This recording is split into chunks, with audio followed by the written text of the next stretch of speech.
ये आज का जो विषय है वो है हमारा निबंध लेखन यानी कि ऐसे राइटिंग के बारे में। गुजराती सब्जेक्ट के अंदर इस टॉपिक के 8 मार्क्स है और हमेशा ब्रिलियंट एंड इंटेलिजेंट स्टूडेंट वही होता है जो सबसे ज़्यादा मार्क्स में से सबसे ज़्यादा मार्क्स स्कोर करे, यानी कि मैक्सिमम में से मैक्सिमम मार्क्स अगर किसी के हाथ में है तो निबंध लेखन के हाथ में है। तो कुछ ऐसा तरीका हम ढूंढते हैं जिससे निबंध लेखन के अंदर हम मैक्सिमम मार्क्स स्कोर करें। होता ऐसा है कि हाफ मार्क, 1 मार्क या 2 मार्क को हम फोकस करके पूरी टेक्स्ट बुक रट्टा मार लेते हैं और MCQ के अंदर बहुत ध्यान से अगर करते हैं तो 48 स्कोर कर लेते। पर छोटे छोटे आंसर का कलेक्शन, जैसे कि बूंद बूंद करके आपने समुंदर या तालाब तो भर दिया, पर जो खुद समुंदर है आप उसको कहीं ना कहीं अवॉइड करते जा रहे हैं। तो जो समुंदर है वो है निबंध लेखन, जिसके पास मैक्सिमम 8 मार्क्स है। और ये 8 मार्क्स आज हम किस तरह से प्राप्त कर सकते हैं उसके बारे में आज थोड़ी जानकारी लेते हैं। तो मैं महेंद्र जोशी आपको बता रहा हूँ कुछ निबंध लेखन के सीधे तरीके। सबसे पहले तो यहाँ पर लिखा हुआ है कि लैंग्वेज में सबसे ज़्यादा मार्क्स हमें ऐसे राइटिंग में मिलते हैं। तो क्यों ना यह समझा जाए कि कैसे हम निबंध लेखन से सबसे ज़्यादा मार्क्स कर सकते हैं। तो आज यहाँ पर जो कुछ नियम दिए गए हैं उसके साथ साथ कुछ एग्जाम्पल यानी कि उदाहरण दिए गए हैं, उसको समझना है, जानना है और फिर हम सबसे ज़्यादा मार्क्स ले, समझे, देखे और जाने। और जो स्टूडेंट, जो विद्यार्थी सबसे ज़्यादा मार्क्स ला रहे हैं उसके साथ साथ हम अपना भी नाम शामिल कर लें। मेरे पास काफ़ी सारे स्टूडेंट्स हैं एंड सारे स्टूडेंट्स में से मैंने देखा है कि कुछ ऐसे भी होते हैं कि जो टेक्स्ट बुक को छोड़कर ग्रामर को सबसे ज़्यादा इम्पोर्टेंस देते हैं एंड वो ये समझते हैं कि ये हमारी सफलता की सबसे बड़ी कड़ी है। टॉपर्स और रैंकर को देखे जाए जो 90 अप स्कोर कर रहे हैं उसके लैंग्वेज में भी सबसे ज़्यादा मार्क्स होते हैं और उसको पूछते हैं तो कहते हैं कि निबंध लेखन को कभी भी अवॉइड नहीं करना चाहिए। तो ये कुछ मेरे तरीके हैं जो आपके सामने मैं दे रहा हूँ। लिखा है यहाँ पर स्टेप नंबर 1, हमेशा कोई भी निबंध लिखो तो शुरुआत हमें कुछ इस तरह से करनी चाहिए, यानी कि काव्य लिखे जिससे निबंध का रूप कुछ नया बन जाए। एग्जाम्पल के तौर पे हम एक टॉपिक लेते हैं, दैट इज दिवाली, राइट। तो दिवाली के अंदर क्या क्या चीज़ें होती है उसके बारे में थोड़ा ध्यान से समझे, जाने। लिखा है यहाँ पर कि दिवाली आवी, फटाकड़ा साथे फूलझड़ी पण लावी, मिठाई साथे नवा कपड़ा पण लावी, रंगोળી સાથે શાળામાં રજા પણ લાવી, આવી મારી प्यारी दिवाली आवी। तो शुरुआत हम पोएम से करें एंड पोएम के कुछ राइमेटिक वर्ड अगर हम सेट करें, दैट इज आवी, लावी, आवी, और थोड़ा बहुत ध्यान दें कि इसके अंदर क्या क्या चीज़ें दिवाली में होती है, लाइक फटाकड़ा है, फुलझड़ी है, मिठाइयाँ है, नवा कपड़ा, रंगोળી है, स्कूल की छुट्टियाँ है। बस ये सारे वर्ड कलेक्शन करें एंड पोएम को राइमेटिक वर्ड के अंदर 2 लाइन इधर 2 लाइन इधर करके अगर उस हिसाब से लिखे, जैसे कोई पोएम लिखी जाती है तो आपका एक इम्प्रेशन, काव्य का इम्प्रेशन एक बहुत ही बढ़िया तरीके से जाता है। और इसमें आपको कोई टेंशन लेने की ज़रूरत नहीं है। अगर ऐसा लगे मुझे नहीं आती है तो कोई प्रॉब्लम नहीं है, आप आगे की 4-5 लाइन खाली रखें एंड पूरा ऐसे लिखने के बाद आप कुछ सिलेक्टेड वर्ड के द्वारा आवी लावी को सेट कर सकते हैं। कोशिश ज़रूर करिएगा। एक दूसरा हम एग्जाम्पल लेते हैं आपके सामने, होली आवी રંગોની પિચકારી ને બાળકોની કિલકારી લાવી, ખજૂર સાથે ધાણી અને પ્રહલાદની કહાની લાવી, असत्य अन्याय અને અધર્મનો જવાબ પણ લાવી, મિત્રને પણ શત્રુ તો શત્રુને પણ મિત્ર બનાવવા આવી, આવી આવી મારી रंग भरी होली એટલે કે धूळेटी આવી। तो ये था हमारा होली धूळेटी पे टॉपिक। पर अगर ऐसा हो गया कि अगर वो फेस्टिवल नहीं है, कोई हमारा परेशानी से भरा हुआ कोई टॉपिक है, तो उसके लिए क्या करें? लाइक हम बात करें तो आतंकवाद के बारे में, तो वहाँ पर आवी लावी की जगह हम आवियो लावियो सेट करते हैं। लाइक ऐसा कर सकते हैं कि आतंकवाद आवियो, आतंकवाद आवियो, गरीबी साथे बेकारी लाव्यो, लाचारी ने मजबूरी लाव्यो, लोकोना संबंधने तोड़वा आव्यो, मानवतानो नाश करवा आव्यो, मिसाइल अने मोटी मोटी गन साथे लाव्यो, आव्यो आव्यो भयानक राक्षस आतंकवाद आव्यो। सेम एक दूसरा कॉम्प्लिकेटेड हमारा टॉपिक है, दैट इज मोंघवारी, प्राइस राइज जिसको हम कहते हैं।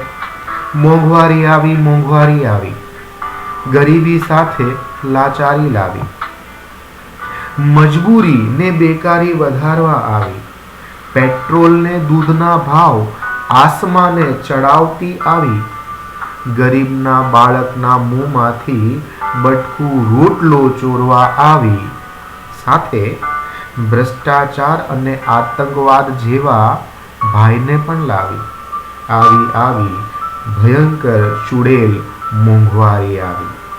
तो इस तरह से कुछ ऐसे वर्ड आप सेट करो जो इफेक्टिव लगे। तो जो हमारे चेकर है, जो हमारे सर टीचर है, जो आपका ये पेपर्स चेक करते हैं, उसको एक बहुत ही अच्छा इंप्रेशन निबंध लेखन का जाता है। एंड अगर आप कोशिश करो तो कोई भी टॉपिक आप ले लो, निबंध लेखन यानी निबंध, जिसको कोई बंधन नहीं है, दैट इज निबंध। और ऐसा ही हमेशा करो ताकि सामने वाले के ऊपर आपका एक बहुत ही बेहतरीन एक पर्सनालिटी जाती है, एक ऐसा लगता है कि नहीं, क्योंकि आप कितने भी सुंदर हो, क्या हो, वो कोई नहीं देखता, पर हाँ आपका प्रेजेंटेशन कितना बढ़िया है, उसके द्वारा आपके मार्क्स इसके अंदर ज़्यादा अच्छे स्कोर हो सकते हैं। नेक्स्ट स्टेप हमारा चलेंगे, जिसके अंदर बताएंगे हम प्रस्तावना, जिसको हम कहते हैं इंट्रोडक्शन। हर एक निबंध के स्टार्टिंग में हमेशा लिखा होता है प्रस्तावना। काफ़ी सारे स्टूडेंट के मन के अंदर ये हमेशा प्रॉब्लम्स होते हैं कि प्रस्तावना क्या होता है। प्रस्तावना लिखना होता है और इसके अंदर चाहे कोई भी टॉपिक हो, सबसे पहले इसमें इसके जैसे और कौन कौन से रूप है उसके बारे में जानो, उसको बताओ, और अंत में आपको मेन टॉपिक, आपका जो मेन टॉपिक है उसको आपको हाईलाइट करना है। लाइक अगर मुझे दिवाली के ऊपर लिखना है तो दिवाली नाम का जो मेरा टॉपिक है वो हमेशा इंट्रोडक्शन के पैराग्राफ में लास्ट में आएगा। उसके अलावा मैं बाकी सारे चीज़ों को हाईलाइट करूँगा और फिर मैं दिवाली को बताऊँगा। अगर मुझे कोई एक व्यक्ति को हाईलाइट करना है कि भाई ये बहुत अच्छा व्यक्ति है, तो उसके अलावा मैं बाकी सबको पहले हाईलाइट करूँगा कि भाई ये भी है, ये भी है, ये भी है और ये भी है, ये सब ठीक ठाक है, पर इन सब के अंदर ये बेस्ट है। तो वो चीज़ हमेशा एक इफेक्टिव इंट्रोडक्शन रहता है।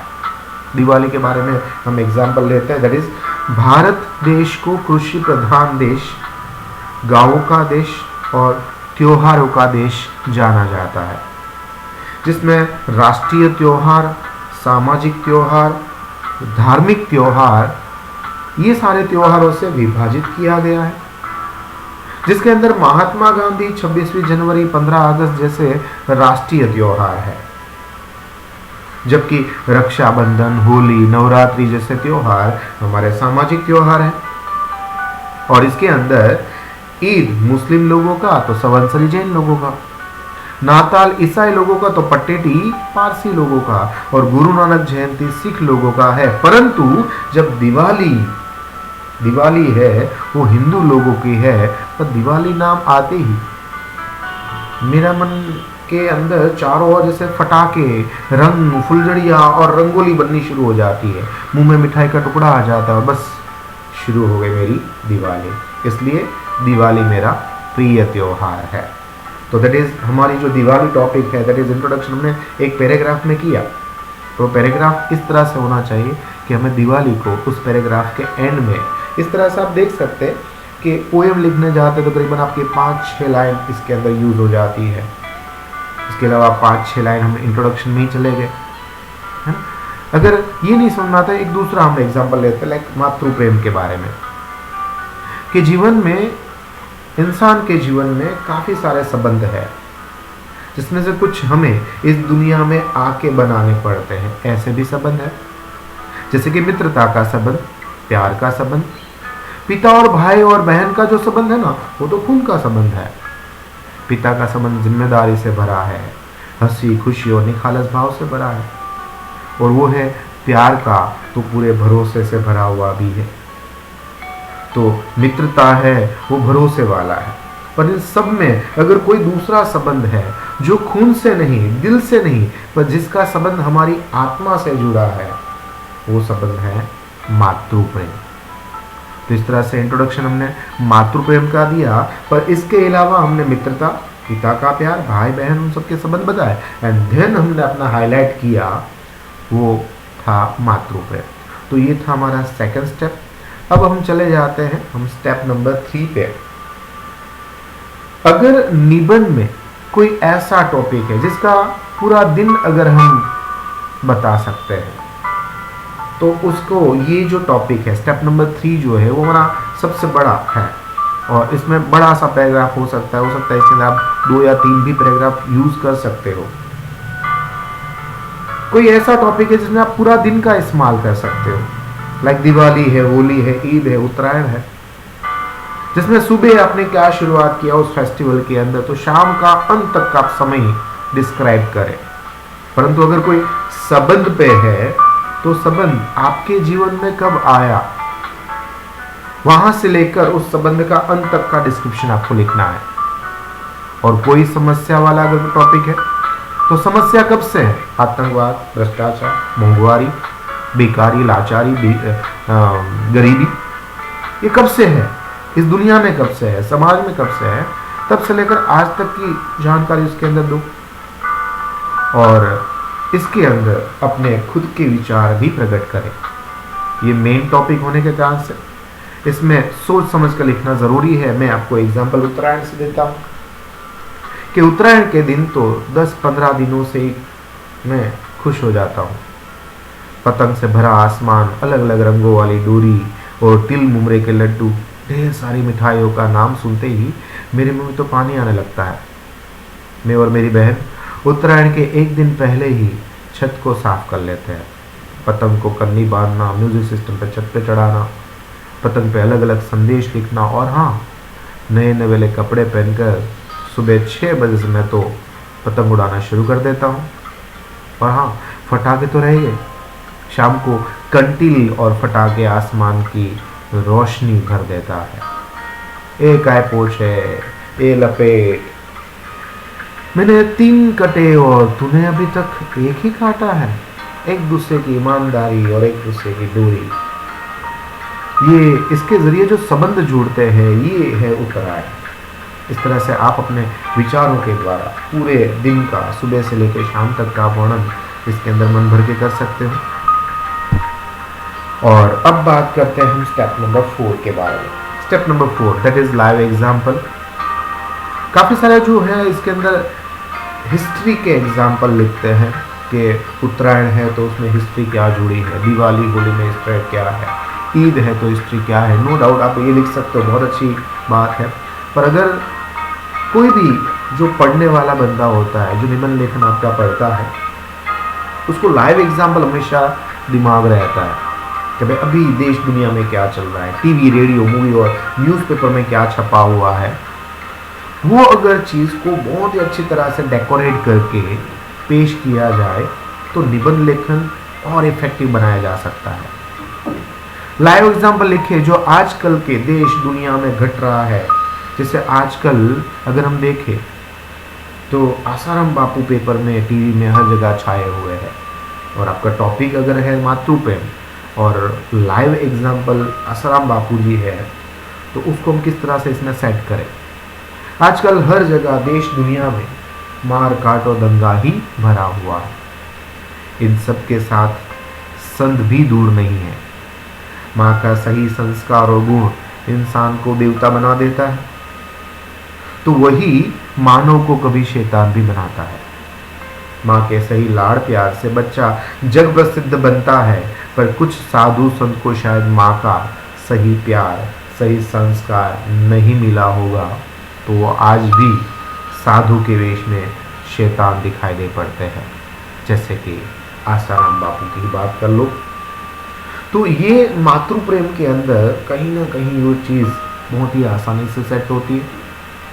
हो सकता है तो लाइव एग्जाम्पल के अंदर कोई व्यक्ति के बारे में अगर हाईलाइट करना तो सोच समझ के किया जाए। जैसे मैंने आसाराम बापू के लिखा है, तो हो सकता है दो लोगों को उसको बुरा भी लगे, परंतु साधु संत अगर सिंपल सा आप लिख दोगे तो कुछ लोगों को आपने बताया फिर भी नहीं बताया की तरह से आपका हाईलाइट हो जाता है। लाइव एग्जाम्पल बहुत अच्छी तरह से आप अपना एक पैराग्राफ, आप इसे 4-5 लाइन इसके अंदर आप यूज़ कर सकते हो। Now step number 5, use this point like विराम चिन्ह, क्वेश्चन मार्क, उद्गार चिन्ह, exclamatory sign, full stop, comma, dot dot dot वगैरह। हर जगह पर इसका सही इस्तेमाल करें। 2 वर्ड आते तो बीच में कॉमा डाल दें, सिंपल सेंटेंस है फुल स्टॉप कर दें। कुछ प्रश्न भी पूछे सामने से कि क्या देश का भला ऐसे होगा, और फिर नीचे जवाब भी दोगे नहीं होगा, तो फिर आओ हम कुछ युवा धन मिलकर कुछ करें, एक नया कार्य, एक नए देश का निर्माण करें। पंजाब, गुजरात, राजस्थान, महाराष्ट्र में भी ऐसे कार्य हुए हैं, और हर एक राज्य में ऐसे कुछ न कुछ कार्य होते ही रहते, तो कहीं ना कहीं वो सेट हो जाते हैं। तो ऐसे प्रश्न करने से जो विचारक है, जो आपके चैप्टर्स है, उसको भी कहीं ना कहीं आप हाईलाइट कर लेते हो। Step number 5 that is communication का इस्तेमाल करें। दादा और पोते के बारे में, दादा और पोते को आपस में थोड़ी बात करवाए। पहले के ज़माने में क्या चल रहा था, दादा उसके बारे में बताएंगे, और आज क्या हो रहा है वो उसका पोता उसे बताएंगे। दोनों जनरेशन की बातें, यानी कि पुरानी बातें और आज की बदलाव की बातें, ये इसके अंदर हम डाल सकते हैं।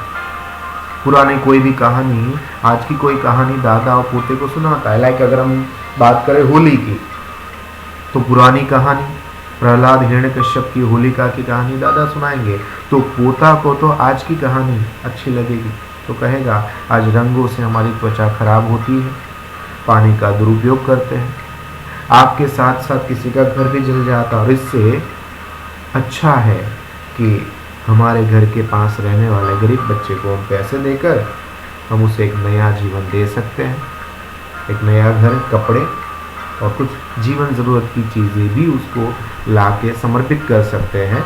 इस तरह से हम कुछ नए तरीके से होली सेलिब्रेट करेंगे। तो ये हम कुछ अलग टॉपिक इसके अंदर डाल के, ये टॉपिक को भी ध्यान में रखकर निबंध लेखन के अंदर कुछ नया टर्न ला सकते हैं। नाउ स्टेप नंबर 7, कम से कम 2 या 3 पेज तक आपको निबंध लेखन करना है, क्योंकि आपके 8 मार्क है। 2-3 पेज नहीं लिखोगे आपको मार्क्स नहीं मिलेगा। 7-8 पैराग्राफ लिखना है। काफ़ी सारे को ये पता नहीं होता है पैराग्राफ का मतलब क्या है। पैराग्राफ का मतलब ये कभी नहीं होता है कि भाई हमें मूड आया या हमारी पेन थोड़ी ऊपर ले ली और पैराग्राफ बना दिया। तो पैराग्राफ का मतलब ये है कि कोई घटना, कोई परिस्थिति का वर्णन करते करते जब उसका अंत आ जाए तो पैराग्राफ करना पड़ता है। वो पैराग्राफ 2 लाइन का भी हो सकता है और 15 लाइन के बाद भी खत्म हो सकता है। तो पैराग्राफ एक निबंध को सही शेप देता है, पढ़ने का उसमें इंटरेस्ट आता है और कुछ विराम भी मिलता है। स्टेप नंबर 9, कोई भी टॉपिक को 2 पहलू होते हैं, एक होता है अच्छा और एक होता है बुरा। तो लास्ट में इस टॉपिक को खास ध्यान दिया जाए। लाइक अगर आप मातृ प्रेम लिख रहे हो तो मातृ प्रेम के अंदर सिर्फ पॉजिटिविटी मिलेगी, पर कहते हैं ना कि ज़्यादा बच्चे को प्यार देने से भी नुकसान होता है। तो आतंकवाद के अंदर सिर्फ खराबी मिलती है। आप ये भी बता सकते हो कि आतंकवाद के सामने जब भारत देश खड़ा हुआ तो हमें पता चला कि भारत देश के पास इतनी सारी यूनिटी है, तो हर चीज़ के अंदर पॉजिटिविटी और नेगेटिविटी होती है, थोड़ा उसका भी डिस्क्रिप्शन करें। एंड लास्ट टॉपिक या लास्ट स्टेप इज 10 मुहावरे, लोकोक्तियाँ का इस्तेमाल बीच बीच में ज़रूर किए। खास ये ध्यान रखें कि कोई भी बोर्ड का पेपर्स हो, स्कूल एग्ज़ाम पेपर्स हो, उसके अंदर आपको एक ग्रामर पार्ट आता है जहाँ पर मुहावरे, लोकोक्तियाँ होती है। आपको थोड़ी बहुत लोकोक्तियाँ आती है तो बीच बीच में उसका इस्तेमाल किया करें। अगर नहीं आती तो उसको ध्यान रखें, क्वेश्चन पेपर में साइड में जाके देखें कि भाई इसमें कितने पूछे गए हैं, तो कि 2 मुहावरे या 4 लोकोक्तियाँ है तो ओके, ये मुझे जहाँ पर भी काम आएगी बीच में उसका इस्तेमाल करें। लाइक ये कपड़ों के बाद जब इंसान श्रृंगार करता है, ऑर्नामेंट्स पहनता है तो उसकी खूबसूरती बढ़ती है, बस निबंध लेखन के अंदर ये ऑर्नामेंट्स वही कार्य करेंगे। और अब बात करते हैं दिवाली के निबंध के बारे में, कुछ जानकारी जो आपके पास है, आप शांति से इसको पढ़ सकते हैं और समझ सकते हैं कि इस हिसाब से हम किस तरह से अच्छी तरह से एक निबंध लेखन हमारे टॉपिक को ध्यान में देकर हम कर सकते हैं। आशा करता हूँ कि मेरी ये बातें आपको बहुत ही फ़ायदेमंद रहेगी। कुछ अच्छा लगे तो ज़रूर बताएगा, बुरा लगे तो भी बताएगा।